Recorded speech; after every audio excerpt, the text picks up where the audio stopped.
Hello, welcome to the Golf Swing Weekly Fix. My name is Mark Crossfield. We've got a great show in store for you this week. We've got some swings sent to me here through my iPhone app, talking a little bit about turning the weight onto the left side on the backswing and setup issues, so we can deal with these guys. They're sending me their swings through my app on Android and iPhone. Also, we've got some more swings sent to me here through the app, talking about takeaway. So they're taking the club back a little bit outside as they move it away from the ball. So we can talk about takeaway, getting it more on play and opposed to the outside. I've done loads of videos on taking it too far inside. We're going to do one today on taking it too far on the outside. Also, we've got the giveaway. We've got a question for you. This has come from Facebook this week from a guy from Sweden. Sent us a question. We're going to answer his question. He's going to win a nice Ashworth shirt as well. So lots to do. Let's get out there, see if we can get you playing some better golf.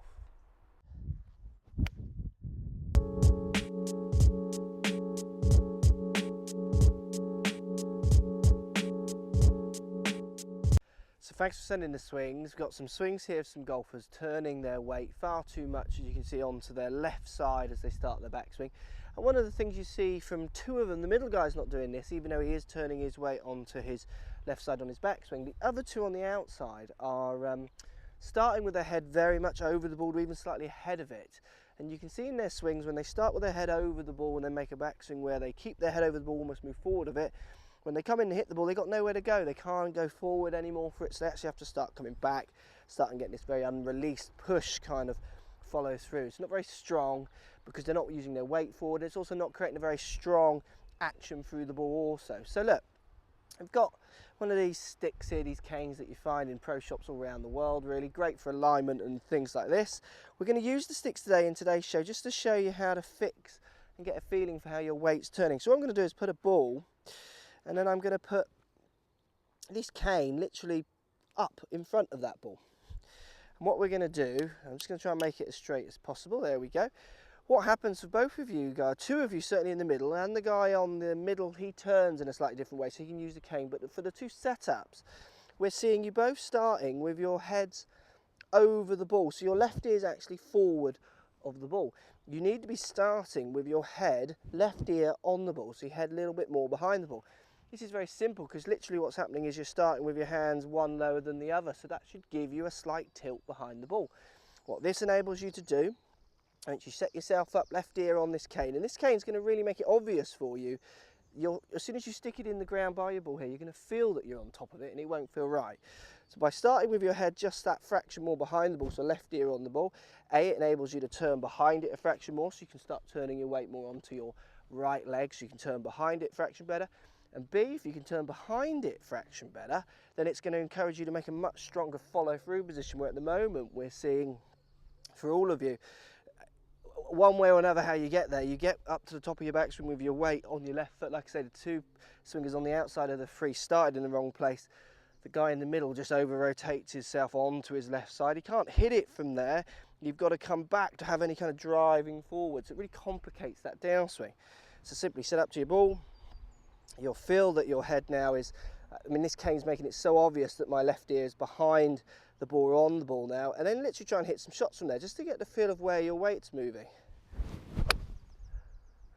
So I could feel there my weight starting 50-50 at the beginning, but my left ear was behind the ball, so on the ball, more head behind, and I could feel that I moved slightly away from the cane and then tried to drive forward of it. So it made it very clear for me to see how my weight shift was moving just by putting this visual aid in there, where for you guys, you're starting very much on top of the ball, which is getting you in a bit of a mess in your downswings, which is going to get you encouraging weaker strikes, weaker shots. So literally get a cane up opposite the ball, set yourself up. You want your left ear on the ball, so I can see now my head is basically behind this cane. Turn behind the cane and then coming up to the ball, trying to move your weight forward of the cane and eventually finishing forward of it. It'll give you a good visual idea of the way your weight is shifting. It'll help you really feel such a subtle difference in your setup that has to happen if you want to hit good shots. If you start with your head over the ball like you are, you're going to find it affects your club path, often much more down towards the over the top chopping kind of swing paths, and it'll really affect the quality of strike, which in turn affects your distance. Look, I hope this helps. Let me know how you get on, post comments. Thanks for watching.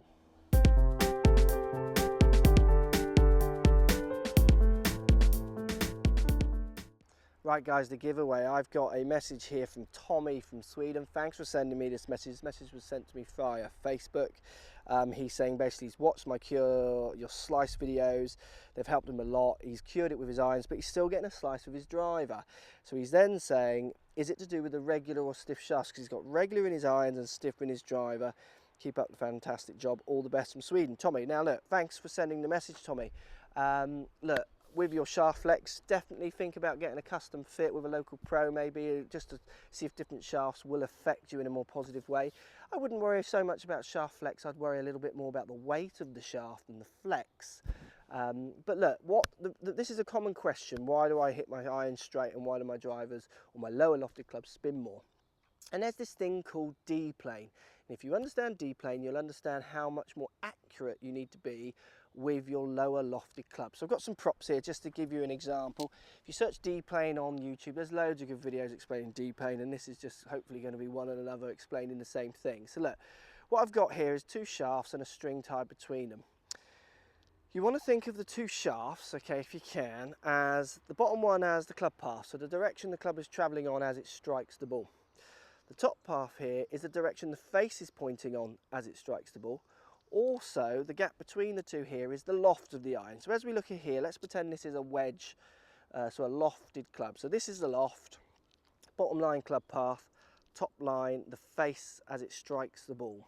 So the face is obviously pointing in the air because it's a lofted club, and hopefully you are going to try and get the face and the club path in line with each other to create a spin with, as we can see here, a 0 degree D-plane. So the D-plane is the yellow string between the two clubs. Now, the ball is always going to spin on its axis at a 90 degree angle to that yellow line, that white line of that D-plane. So the ball is always spinning backwards, but it spins on an axis. So like a plane would, as it flies, if it bends this way, it's going to, so if the ball is spinning this way on its axis, as I hit towards you, that would be a draw for me or a pull. And then if it spins this way on its side, for me hitting the ball at you here on the camera, it's going to be more of a slice. So this spin axis is always going to be at a right angle to that D-plane. So let's look at that lofted club again. If I get a lofted club here, club path at you, the target, face obviously in the sky because it's a lofted club, and if I open the face up, let's say, I don't know, 5 degrees, say, which is, say, there, what happens is the D-plane is X. Now the club is going to, or the ball, sorry, is going to spin at a 90 degree angle to that line, which is so not that far. With a lofted club, what happens is the D-plane is set at X degrees. Now if we compare that to a lower lofted club, so let's pretend this is our driver, lower lofted, again same markup, the shaft at the bottom is the path of the club as it hits the ball, top line here is the loft plus the direction the club is hitting the ball on, so the direction the club face is pointing when it strikes the ball. Now if I put the angles the same amount, so about 5 degree open face to club path, what you'll see is the D-plane line, this white line now, is bigger. So the D-plane line is greater. You'll see there the line, the two white lines between the shafts, even though my head or my face is only, say, 5 degrees open to the path of the club, the D-plane is greater. So this means the ball is going to spin what we know on its side, or people understand a side spin, so on its axis at a greater degree because that D-plane increased. So what's happening is the lower the loft gets, even if your margin is the same, say club path square, club face open by 5 degrees, the D-plane increases, so that means the side spin increases, or the spin on its axis, which then results in a more offline shot. So the moral of the story here, regardless of all the shafts and the tape and the D-planes and everything else, the lower the loft gets, the more these two lines, so the face line as it hits the ball and the path of the club as it strikes the ball, need to be on top of each other. The same amount of error for a lofted club to a lower club is going to promote more spin, more offline shots than, or not more spin, it'll promote more on an axis spin than it will with a more lofted iron. So what's going to happen is when you use your longer clubs, these thoughts that you're using, these videos you're using to help you cure your slice, you need to exaggerate those feelings more when you get into your driver. So don't just do it the same amount. In your mind, you need to feel like you're doing it more to try and even out that spin. Because unfortunately, your room for error as the loft goes down in the clubs gets smaller and smaller and smaller. The other thing you could consider doing, which other guys do and girls do, is they put more loft on the club. Because again, remember, the more loft on that club, the less that D-plane is angled, even when you're only slightly off. Hope that helps, guys. Quite complicated, that one. Just watch it a few times, get your head around what I'm saying. If you get your head around that, it'll make a lot of sense why your driver moves more than your other club. And even some golfers will embrace more of a fade with their driver and maybe a straighter shot with their irons, because they realise those margins are harder to achieve. Hope that helps. Hope you enjoyed the shirt. Message me back on Facebook with your address and your shirt size and I'll get that shirt sent out to you. Thanks for the question. See you soon.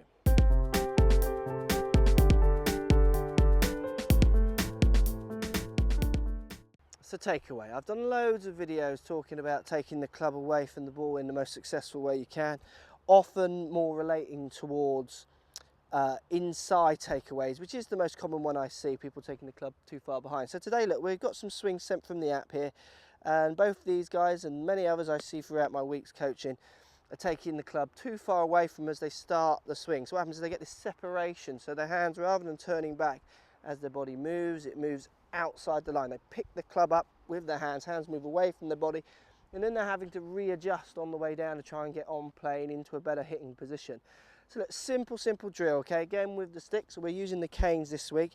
What I want you to do is just with the stick, pretend you're addressing the ball about a foot behind the ball you're hitting, but also with the cane, say 2 inches to the right.